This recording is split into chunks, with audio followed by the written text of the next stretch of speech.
A half hour from now. The Solyndra bankruptcy, well, the fallout continues, as you know. Yesterday, Energy Secretary Steven Chu faced tough questions on Capitol Hill. Republican Congressman Tim Murphy asked whether or not it was even legal to give Solyndra a $500 million loan in the first place. Listen to this. Is there a specific wording in any law that says you don't have to follow the law that says you can't give them money if they can't make it? All right, Congressman Murphy joins us now from Capitol Hill. Congressman, welcome to the program. Great to be with you. Were you satisfied with Secretary Chu's response on the legality of giving the money to Solyndra in the first place? Not at all, because the law is pretty clear. It says no guarantee shall be made unless the Secretary determines there is a reasonable prospect of repayment of the principal and interest. And it was pretty clear that there was information within Solyndra, within Department of Energy, within Treasury, within OMB that says this company is in trouble. Now think about this, Stuart. You talk a lot about investments. If you're going to make that kind of investment, particularly if it's someone else's money, but you're going to make that kind of investment, you want to question everything. You want to seek information. And what Secretary Chu kept telling us is he didn't know, he didn't know, he didn't know.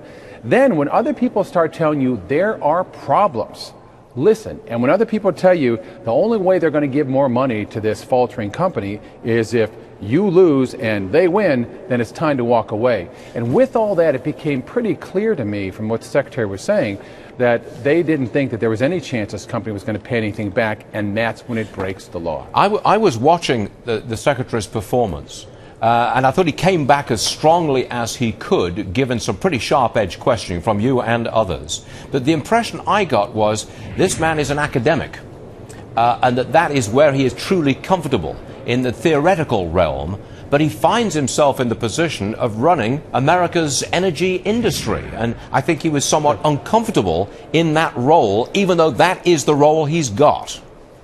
Well, when you're dealing with the questions of the philosophy of investments, he could handle that. That's an academic question. When you're talking about the actuality of following the law, I think this is where his testimony fell apart.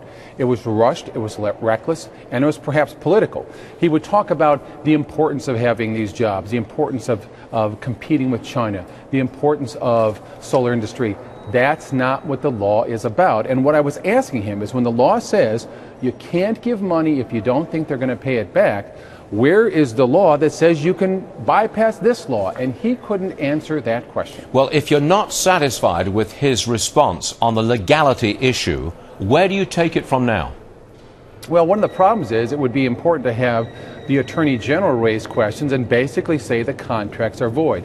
I believe they are. But that's not going to happen, is it, Congressman? That's not going to happen. Well, I think this is where Congress itself has to raise more questions about this. I mean, I've also checked to see with private attorneys there's someone else who could bring suit against the American government on the legality of these loans and have it heard that way.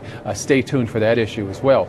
But unfortunately, what Secretary Chu told us is this money may be gone. I think this is a lesson for us in other things, that any time the government gets involved in a loan program, perhaps as Larry Summers once said, the U.S. government is a quote, crappy, unquote, venture capitalist. We ought to pay attention to that.